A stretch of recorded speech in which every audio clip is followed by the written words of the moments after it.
He's Evan. He's Andy. And we're here. We made it. And we're doing this. We did make it.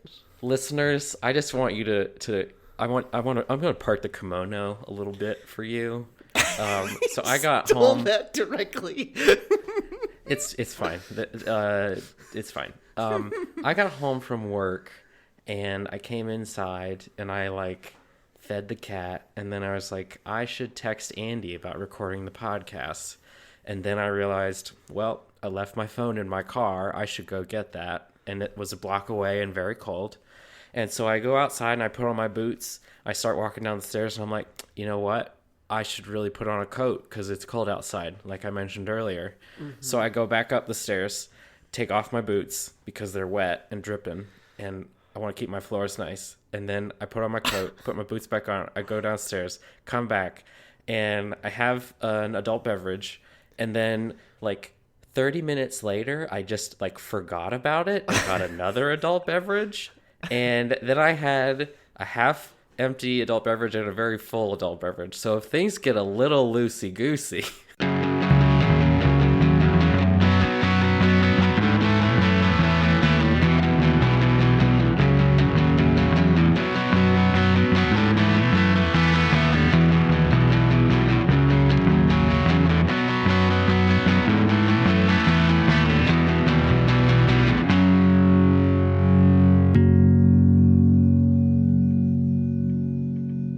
It's also well, dear listener, if you stayed for that entire length of that story, we'll fix it in post. No, we won't, because what you're about to experience is the worst. I'm watching. So Evan and I are doing this show over VoIP application, and I'm watching Evan continue the adult beveraging. Well, I mean, they're both open now, and I finished the one. I'm committed. Well, you have to adult pretty hard. Get those drinks in you. I've got to adult. I almost closed my notebook, which has my notes in it. So what did we... Now, we're in part 2 of our first annual Holiday Craptacular. Mm-hmm. And I have to say, I'm so by this point, the listeners probably listened to our other one, right? I hope so. So they will know that we didn't think that was such a great flick. Yeah, and listeners, then we watched if you're coming movie. to this after listening to our episode on the Princess Switch, I'll cut a bitch. Just know that in hindsight, that film is maybe the paragon of cinema. And in this episode, we discuss Oscar-worthy. Yes, we discuss a little film. 2 Oscars, 2 what's her face? 2 of them. She gets 2 Best Actress awards. No, one's Best Actress, the other's supporting. For this week we watched a little Hallmark movie from 2013 called Christmas Grace, directed by one Keith Perna. Hold on, written and directed by Keith Perna. Yeah, he is the auteur through and through, ladies and gentlemen. He's the reason that movie is miserable, and so are we. He's officially, listeners, I'm giving you permission. If you ever meet anyone named Keith Perna, regardless of whether or not he's a shitty director, you have my permission to punch him in the face as hard as you can, because he has made this film and 2 others, and those also look terrible. Maybe we'll revisit them for when we're really feeling masochistic. You're a bad person. Is masochistic don't when you that. hurting yourself? Yeah. That's it. I think is that Sado? No, that's when you hurting other people. I was an English major, Andy. I need you to trust me on this. Right, but you didn't know. You asked the question. Shh. Okay. Yes. So we watched a little film called Christmas Grace. Now, how did we decide to watch this film? You may be wondering. Well, it was... So is Andy. It was on Amazon Prime, number 1. And number 2, of all the Hallmark Christmas films on Amazon Prime, it was the shortest we could find. And thirdly... And it was not short enough. And thirdly, when we read the description, Andy and I were both under the impression that the 2 male leads might have a gay love story. Mm-hmm. Which I thought would be a nice twist on, the traditional holiday drek on television. But let me read you the plot synopsis from a little website called Wikipedia. And it goes, Christmas Grace tells the story of two rival toy store owners competing for business over several Christmas seasons.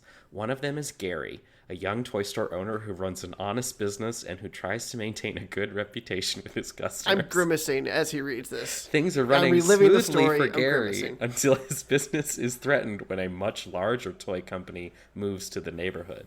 The owner of this larger company, Mr. Tolman, is a ruthless businessman who voraciously wants to grow his business and eliminate competition.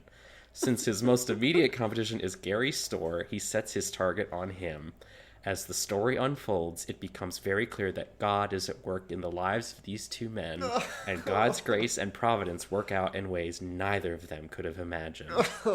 Now, it struck me just now, reading this plot synopsis on Wikipedia, that Mr. Tolman never has a first name. Like, I think his first name is Mr., last name Tolman. I feel like they say his name once he becomes a good guy at the end. Oh, when he's a follower of Christ? Yeah. And we're supposed to forgive all of his shitty behavior?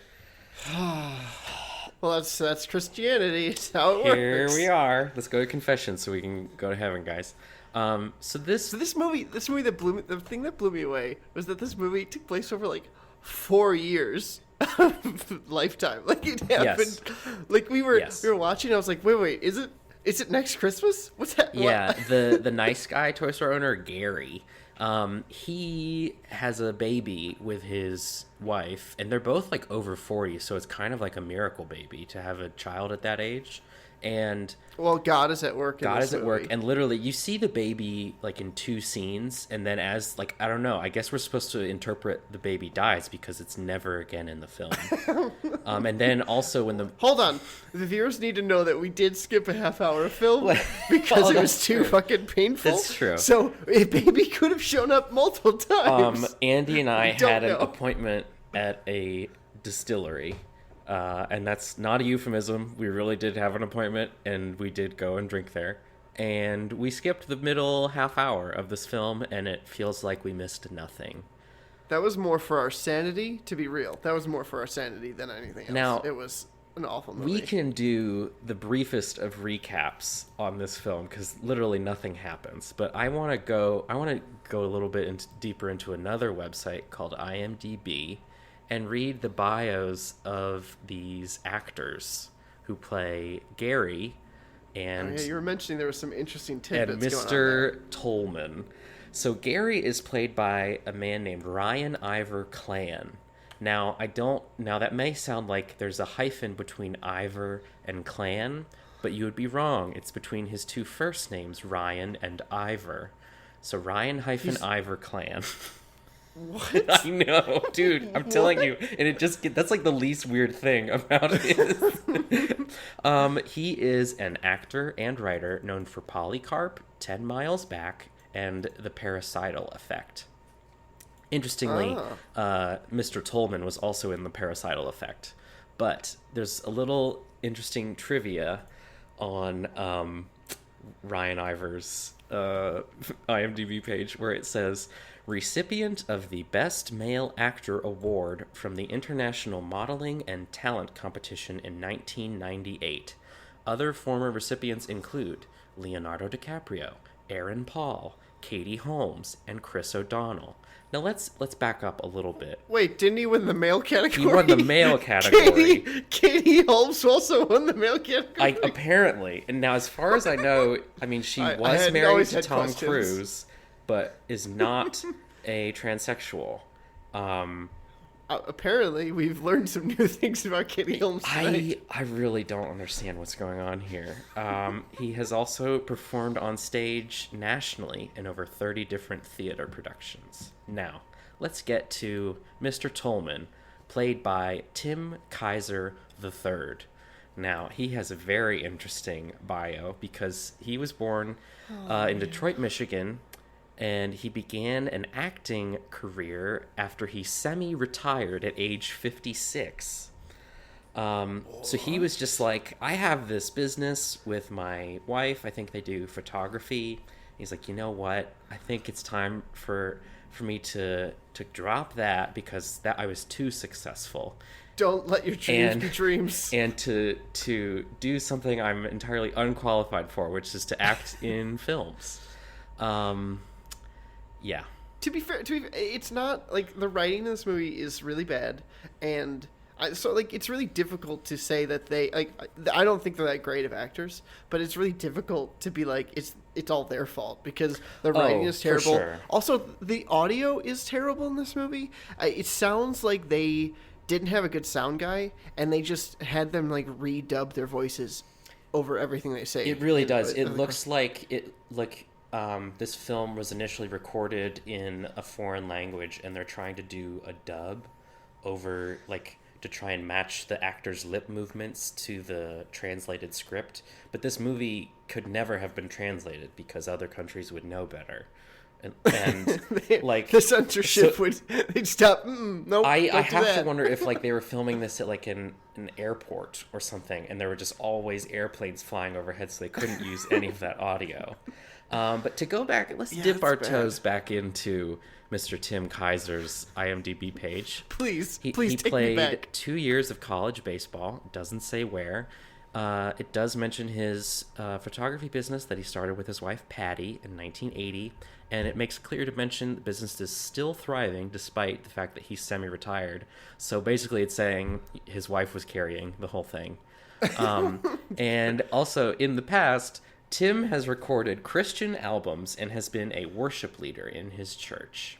Oh boy. Yeah, so there's that. Oh boy. Christmas Grace.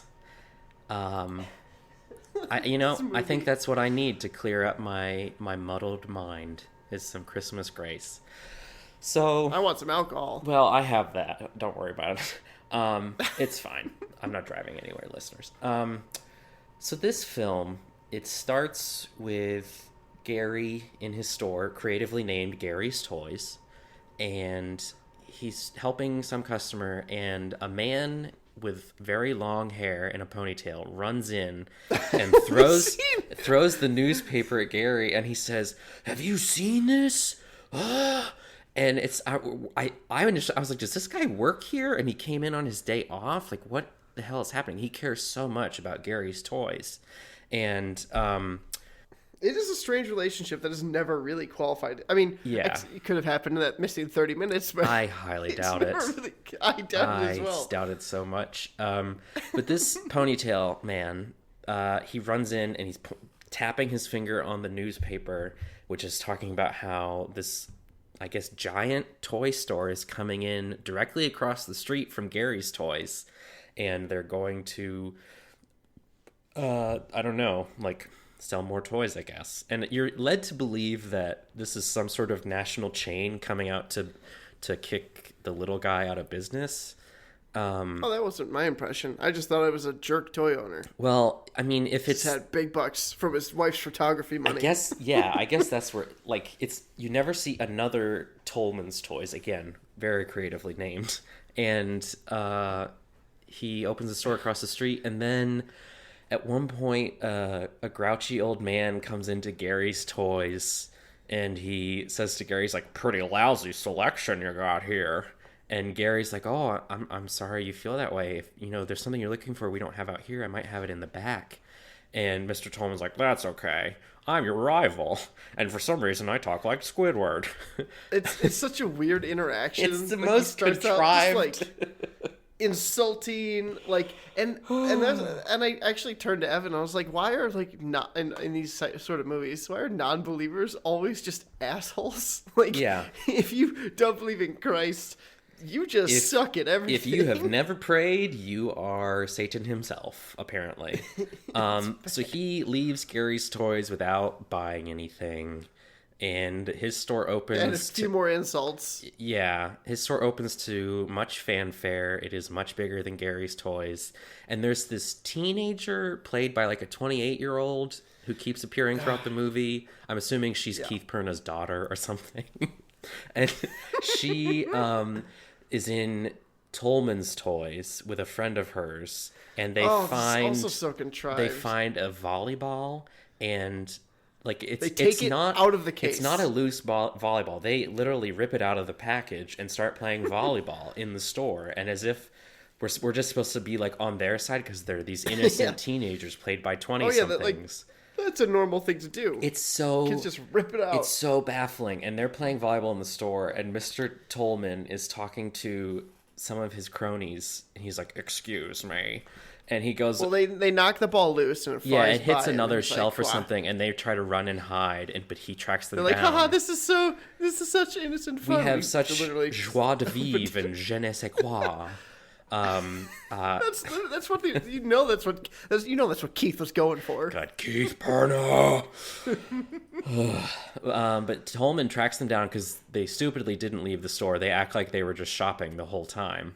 And they admit, like, oh, yeah, we took that volleyball out of the box and we're playing with it. He's like, I'm going to have to ask you to leave and you can't come back unless your parents are with you. And it was immediately then I was like, oh, they're supposed to be teenagers. Whereas I just thought they were weird, like 25-year-olds who were shopping in a toy store for some reason. God, it's so awkward. It's extremely awkward. And all the writing is stilted and really doesn't feel natural. And the delivery from the actors isn't really great either. But I don't know. Writing itself is stilted. According to the websites that I'm looking at right now, this was filmed in various parts in southeastern Michigan, and maybe these people are from like Moose Spit, Canada, and they're like, oh, I bet southeastern Michigan is really nice this time of year. And this was like their vacation. Isn't that what Adam Sandler does? Where he's like, I need to do a movie. Let's go film it in Hawaii while I'm on vacation. I'm pretty sure that's his thing. But sounds like a good thing. I mean, Adam Sandler, he's, oh God, egghead. Anyway, yeah, it's very lazy acting, writing throughout, and Keith Perna apparently stops giving a shit halfway through. But one of the transitions was super, like, it went from night to day. Like, it was almost... Yes. Like, if they'd continued that, this could have been so bad it's funny, but they just did it once. Yeah. That I noticed, at least. So it was like... Yeah. This movie isn't like a fun time bad. This is it's not more of just a bad. In Flophouse parlance, this is not a good bad movie. This is the worst bad movie. It's not enjoyable to be like, oh, you shouldn't have done that. Like, yeah. I go to Bad Movie Festival every year. And we watched Ed Wood's Plan 9 from Outer Space, where one of the main actors dies, and we then they then get a new actor who's a foot taller and 30 years younger. Like, that's sort of bad. That's hilarious that they just don't acknowledge. Like that's an amazing bad because it's Ed Wood's, but this is just like sad bad. Sad bad. Like, people actually made this and got paid for it, and somehow it exists. And Keith Perna produced it and put it out into the world. And like, now we have to deal with the repercussions. He is. Oh God, yeah. So I was trying to explain how bad this film was to a coworker, and I said it's maybe the worst moving picture I have ever seen. And I intentionally said moving picture because I have seen PowerPoints that were more entertaining and more tastefully done than this film. It's barely a film. It's like a commercial that stretches on for 84 minutes or whatever it is. A day, yeah. 24 hours of all. It feels like, how those used car commercials you see on local TV are always so cheaply produced and bad? It's like this, but they had a lot more money, so they just did that whole shenanigan for 90 minutes. Oh, man. But let's return to the Mr. Tolman versus Gary, who maybe, now I think of it, does he ever get a last name? I'm not sure he does. But we did skip the 30 minutes. It's the missing 30 minutes. Anything could have happened. The lacuna of this film. Oh boy. The actual. So it happened, Evan. It's really crazy. Right after we stopped watching and fast forwarded, then it turned into a French noir. Went to black and white, and there was all this high Humphrey drama. Bogart is there. Yeah, and it shifted as soon as we hit play. It shifted back into this drivel. Ugh, I would love that so much, but I don't think that's what happened. But I'm gonna choose to believe that maybe it did, and I'll never Christmas know. Grace. Anything's possible for Christmas. It's Schrodinger's Grace. We'll never know unless we go watch it. But that's not happening. Nope, definitely not. I can't do it. So Mr. Tolman, even though he has a much bigger store with a much larger inventory, he feels threatened by Gary. I'm assuming because he has a very small penis. He is compensating. Yeah, oh, God. And he bribes 2 delivery men who are at his store dropping off a shipment of toys. I'm assuming it could be cocaine. Maybe this guy has like a really dark past. Oh God, his character could have been so much. That would would have been so much better if he like cuts open a Barbie doll and just a bunch of cocaine spills out. This is my life now. He's just like licking it off his desk, and he's like, "God, I hate myself. I'm so baseless." But he sees another shipment in the back of their truck for Gary's toys. And number one, it was a little strange that both Mr. Tolman and his assistant were watching these delivery men unload the truck. Like, also there's a fan blowing directly on blowing dramatically, Tolman's so assistant. their hair is tossing in the wind. Only Tolman's assistant. She's like standing in gale force winds. Her hair is whipping. She constantly. does have It's really long hair. weird. This is true. And meanwhile, the 2 delivery men and Mr. Tolman, they're like making eyes at each other, which is sort of weird. He's like, come here, let me talk to you. And so the guy walks over, and he's like, I've got a deal for you.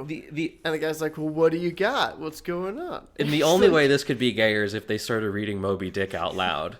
Like, it's so homoerotic and so very strange. And he calls one delivery man over to the side of this weird docking bay, and then he sends his assistant inside, and they call the other delivery man over, and they're like, what do you think? Weird. And like, yeah, I guess. And so they take the delivery that's supposed to go to Gary's toys and throw it in a dumpster. And he's like, just throw it. He's like, what do you want us to make do? Make it disappear. Throw it. He tells him to throw it in that dumpster. But it's like, I was like, so you're going to get fired for that. That was my comment. I was like, yeah, they will for sure get fired because, each of those packages has like a UPC label. And we find out later that they forged Gary's signature on the delivery slip as if that it took him like 8 weeks to resolve this, so he missed his toys for Christmas, and that's why he went on. He goes out of business. This was like apparently early December, and because he missed this one shipment, everything fell apart, and he has to close Gary's toys. Yeah. Now, but it's like sort of crazy because it's like the delivery guys. I don't know what. Then Evan and I got into like bribery and discussions of like what the value was, because it was like if someone offered you something that was going to make you lose your job once someone it would have to be enough money for me to live off for a couple months and to change my name, because like any future employer would be like, why did you like throw away this package when it should have been delivered? Like, that was your one job and you fucked it up. and I got offered $100 and that was it. I'm so curious what the monetary exchange was there. Maybe he just, I mean, to go back to our theory that this is actually a gay movie in disguise, maybe he was, no, you know what? That's insensitive to homosexuals. I won't say that. But I don't know. I would love to know how much money they were paid. They were non-specific, if I recall correctly. Nope. And so it was just disappointing. And, just like you'd have to offer me a ton of money to be like, have to be so much guess I don't get to have this job, and it's a small town, so I can't work here ever again. If anyone asked me to fuck up my current job so bad that I could never get it back, I would demand at least a year's salary, maybe 2. I would be like, listen, you're taking my livelihood for this petty prank. Like, you fucking suck, dude. But Gary's toys falls apart, and he's at home with his child, unemployed. I think his wife does work. Maybe it's not clear. She definitely is buying groceries. It's that middle 30 minutes. It's also everything comes to fruition in 30 minutes. It's also the women in this film have zero agency or personality or character traits. It's all about Gary and Mr. Tolman.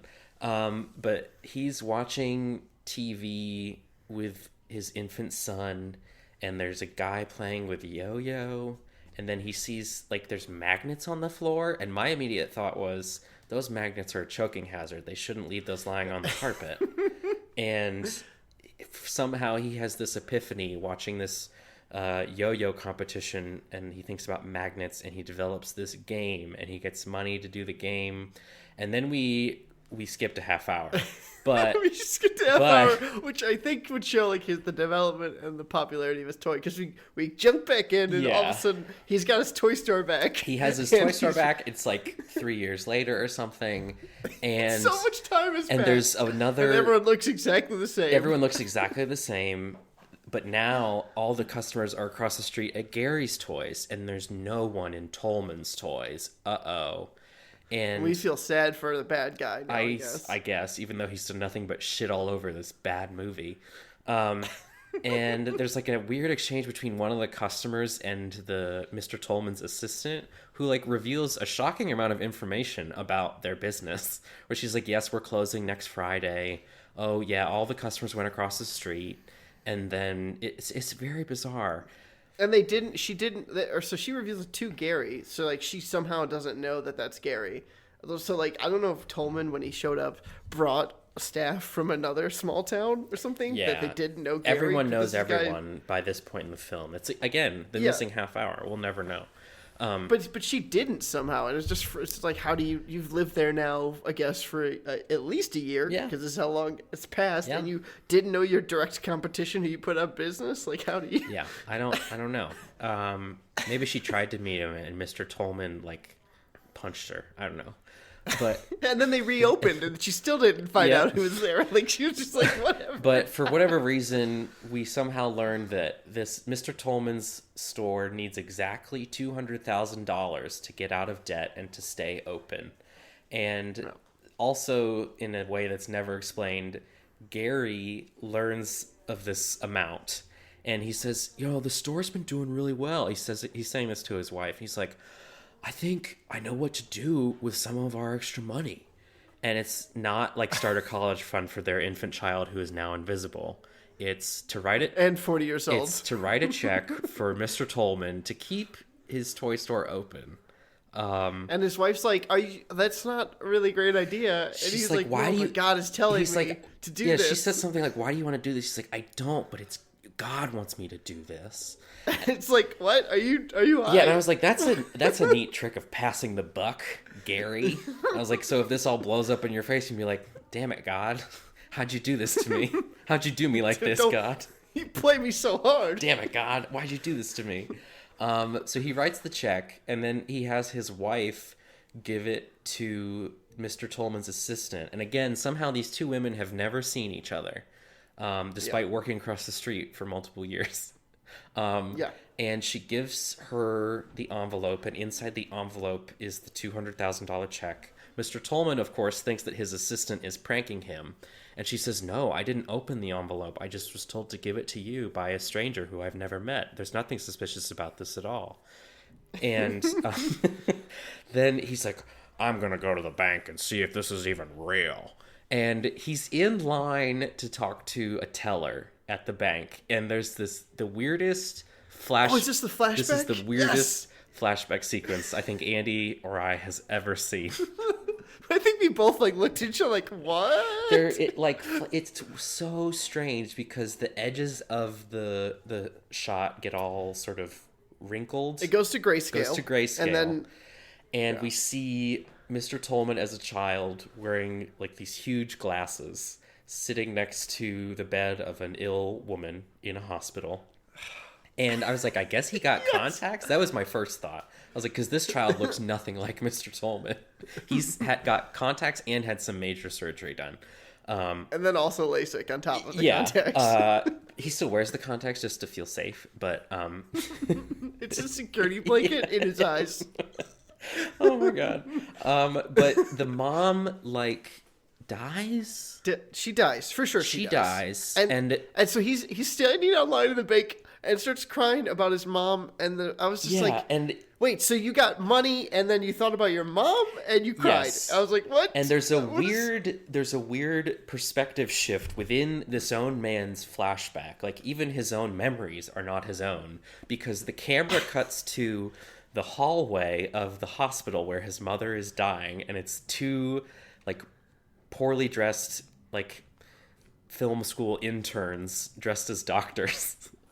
And they're like, well, what's the kid gonna do? And they're like, I guess Oh, I guess yeah. social or child family services is gonna come and take him because he has nobody else. And then the flashback abruptly ends, and we never see him cash the check. The whole thing could have been skipped, and we would have missed nothing, because in the next scene he says, "The bank says it's real," and it's like, okay, I guess that's all we needed to know. I think that was Keith Perno's attempt at character development or something, to show the arc. It was awful. It was I was just like, why did we watch that? It didn't make any sense. I didn't, if someone else got sick and then he is shown the proper way to grieve or something, like some growth that way. No, he got money, thought about his mom and cried, and I was like, I don't understand and the then link he at accepted all. the money and kept his store open. Yeah.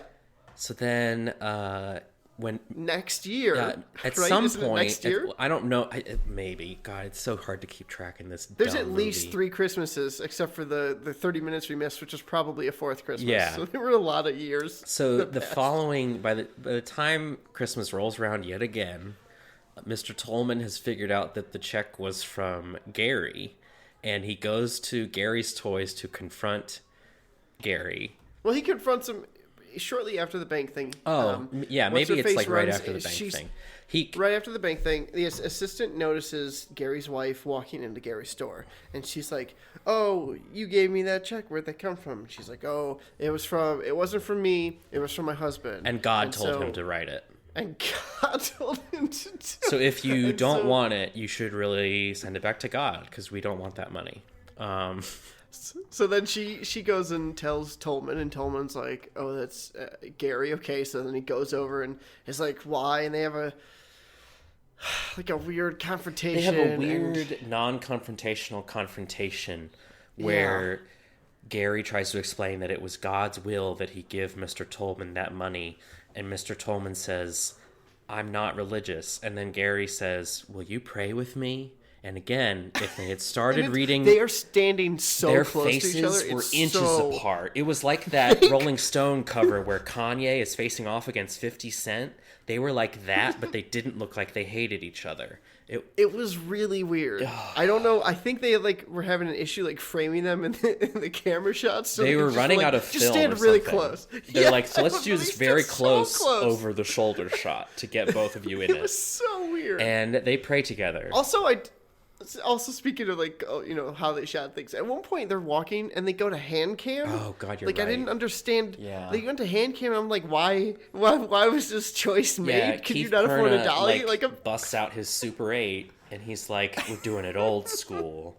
And then it's like such a weird short scene, and they it didn't make sense. There's no tension they were building really. It was just because that's what you go to hand cam, right, to make it feel more real and things are happening and tension. yeah, I mean, you right? got to get that grit from the streets.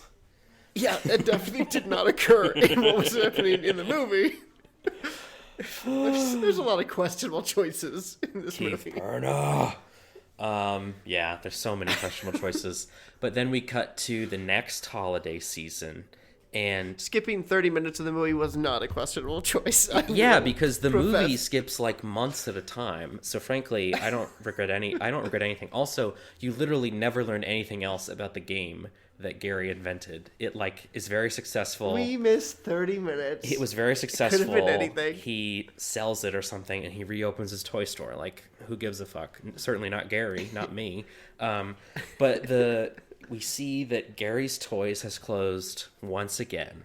But then someone sees Gary inside what used to be Tolman's Toys. I think isn't that the long-haired dude who just shows up at the end of the movie to figure out what's going on? No, it's the college girl. It's the now college student who's clearly the same age, who was playing with the volleyball from before. Yeah. Right.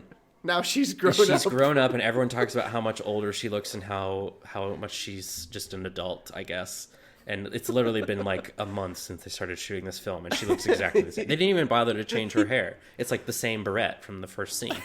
And she's in the store, and she's like, "Gary, what happened? Why are you here?" As if something nefarious is going on. And Gary's like, "Oh yeah, I work here." And then his wife is pregnant with another miracle baby because the first one's invisible and they don't know where it is. they're like, so Mr. Tolman went into business with you? This is the college student. And Gary's like, yeah, you should go talk to him. And, or maybe, no, it's dumber than that. Tolman goes, let me talk to her. She doesn't Yeah, because Gary goes up to his wife and he's like, you know what? Lauren was asking me who we're in business with, and I decided that Mr. Tolman should tell her himself. Yeah, and his wife says, he's a better person. That's a great idea. And I was like, this is a dumb fucking idea. I was like, Mr. Tolman's creepy, and he clearly does not like this person. Why would or children. Or children in general, but he's somehow a toy store person. But then she goes and talks to Mr. Tolman, blah, blah, blah. Or Mr. Tolman creeps up on her as she's looking at toys. Yeah, and he's like, hello, Lauren. Hello, Lauren. So nice to see you again, Do you remember that please? time you played with a volleyball in my store? It was very erotic. And did he apologize to her for that? I think he did. No, I don't remember hearing him say the words, I'm sorry, but I do remember him saying the words, I'm a follower of Christ now. And wait, he did? Yeah. I've sort of blocked some stuff out of it. He for sure did, which again is one of my main beefs with Christianity. It's sort of like, well, if you ask God for forgiveness, it shall be granted, no matter what past sins you have committed.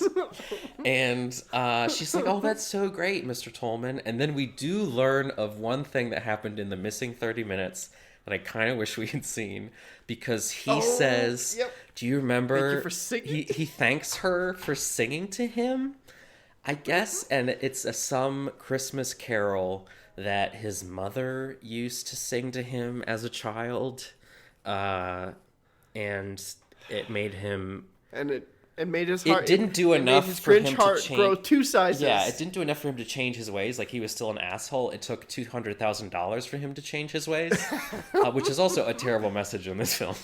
It's weird. It's like the Christians seem to worship money. It's very strange. Money seems to play a large role in this religious faith. Then, gratefully, the movie ends. Everyone's happy. Or maybe, you know what? Maybe this is really a story about how socialism. This is Keith Perna's attempt to undermine capitalist society and show that socialism is really the root by getting people to submit their funds to the greater good. I'm gonna decide that Keith Perna is actually an undercover socialist, and that's what's going on. Keith Perna, whoever you are, you're dead to me. And if you're not actually dead, I'll leave that up to our listeners. No, leave it up to God. It's in God's hands. Now, if the FBI is listening, I'm not advocating violence. I'm just leaving it in God's hands. That's what God told me to do, and it's totally fine. Now, before I share my post prediction for what happened in those missing 30 minutes, specifically regarding the invisible child, do you want to know who our sponsor is this week? I would love to. Okay. Creepy. It's creepy, man. He gets listeners. He gets so gleeful. This actually, I'm worried this one isn't very funny. It's actually an app that I really wish existed, but I'm gonna try and make it funny.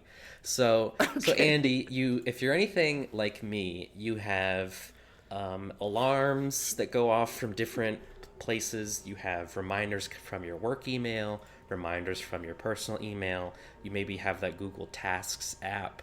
Maybe you have something else that's like reminding you to do things. I think Apple has a reminders app that my father, I believe, is the only one who still uses. What if there was an app that combined all of those reminders into one beautiful, streamlined interface where you could sync up all of your accounts and you could choose which alarms and notifications you actually wanted from these different services, and your life was so much better as a result. Now, even if you don't want that, too bad. It does exist in my head. It's called Reminder, and it's spelled like grinder. The app, not a sandwich. Also, my cat pooped, and it's the worst smelling thing ever. Wait, that's not our sponsor. That's not our sponsor. Oh my god, I'm dying. Oh. God, I hope she's not ill. That sounds Reminder with the second E removed because it was created by millennials, probably. Millennials are killing the letter E. Go to reminder.com/badwatch to get your first 90 days of reminder free. Odor free. Odor free too. It's smellless, tasteless. Don't eat it. Now, here's what I think happened during those missing 30 minutes regarding the invisible miracle child. I think that in one of the many Christmases we skipped, the young Gary Jr. was shopping for toys in Mr. Tolman's Toys. And when Gary tried to ask him why he didn't want to shop at his daddy's store, Gary Jr. said, "Because I hate you, and Mr. Tolman has better toys." And then he vanished in a puff of smoke.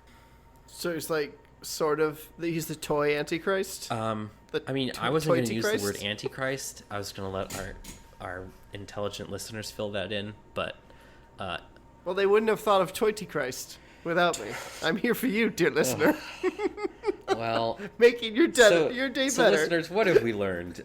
If you have Hallmark movies available for free on your brother-in-law's Amazon Prime account, don't watch them, even if it's the shortest one on there and you think it maybe has a homosexual romance, which it kind of does, even though it's not explicit. God, it could have been so much better if it had. I'm telling you, this movie just needed a quick dose of Moby Dick and crossing harpoons. And it's don't cross the streams. It's just seriously, I love the book Moby Dick, but it is one of the gayest things I've ever read, in the best way, I guess. Now it's time for Goodwatch. And Andy, what do you got? So there's a lot of movies I want to see still, and I just want to basically recommend. And there's a lot of movies that I have seen that I love, and I want to share a spot that you can go to find a lot of good movies that have been upvoted by tons of people. You're not recommending a film, you're recommending a website? Well, I'm going to recommend a film on a list. It's a film list. Okay. You're going to recommend the film and its list. And then point people to a list that's... it's IMDb Top 250. I don't know if you ever looked at that. It's a pretty solid list that kind of changes as people vote stuff up or down over the course of time. And I was just scrolling through it, and I was like, I got to Inside Out, and I was like, man, I need to recommend that to people who haven't seen it, because Inside Out is a delightful movie. Is it, though? All the way around. Is it, though? Because it feels like Pixar... I saw this in a tweet once, but I don't know who tweeted it, but it's like Pixar thought... What if toys had feelings? What if bugs had feelings? What if feelings had feelings?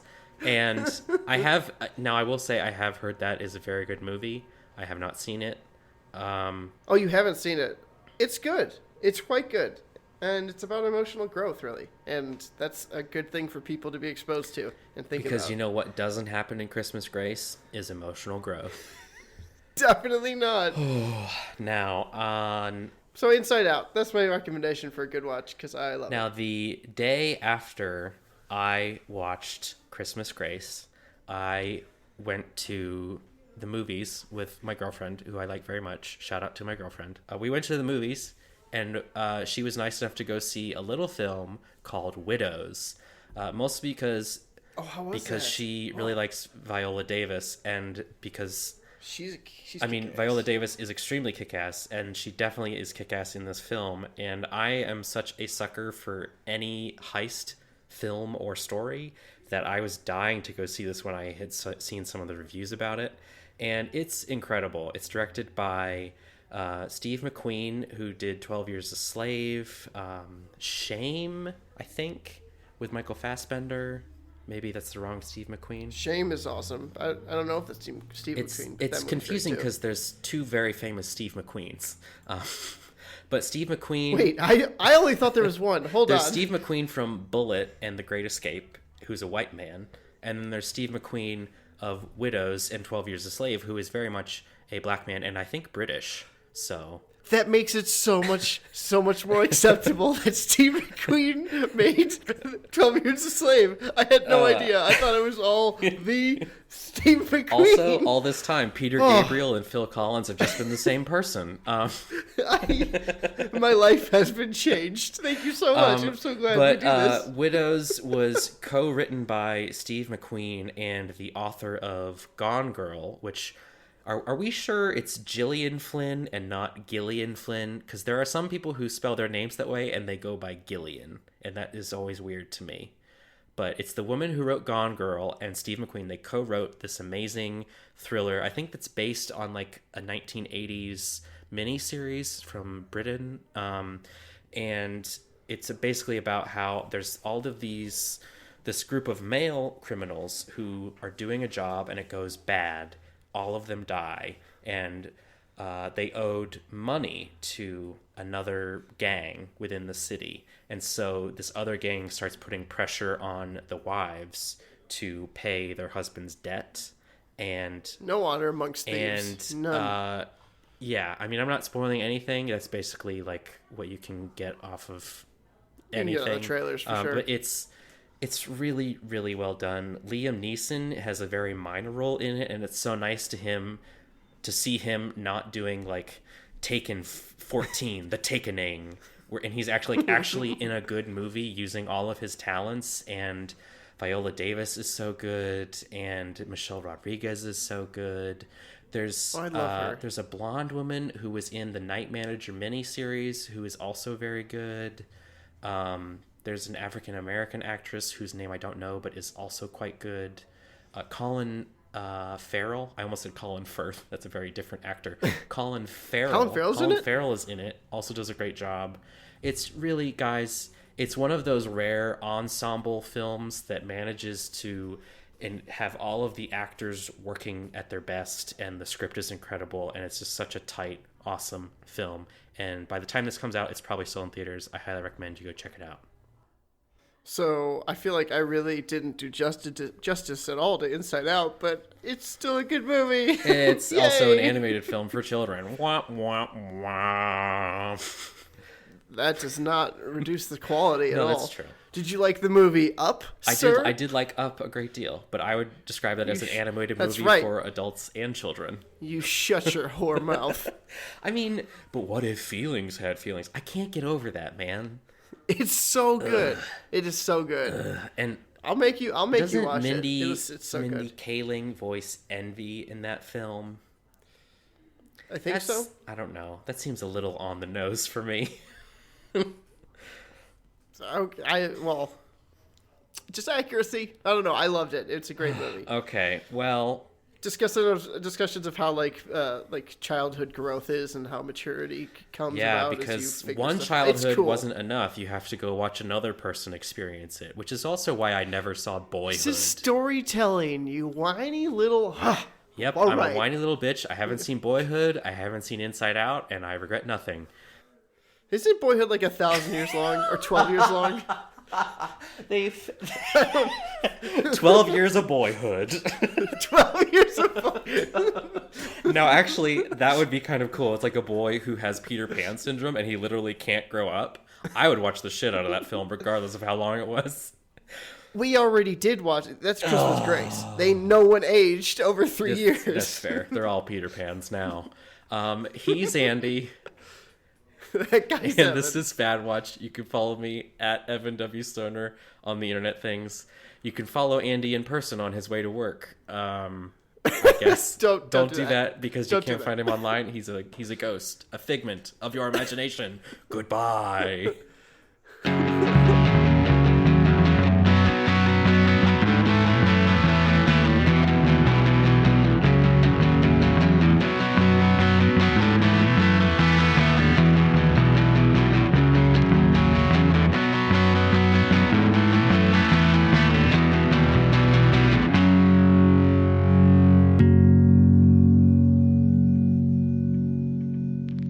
Oh, God, I really have to go scoop this. I'm going to cut this part out. Dear Jesus.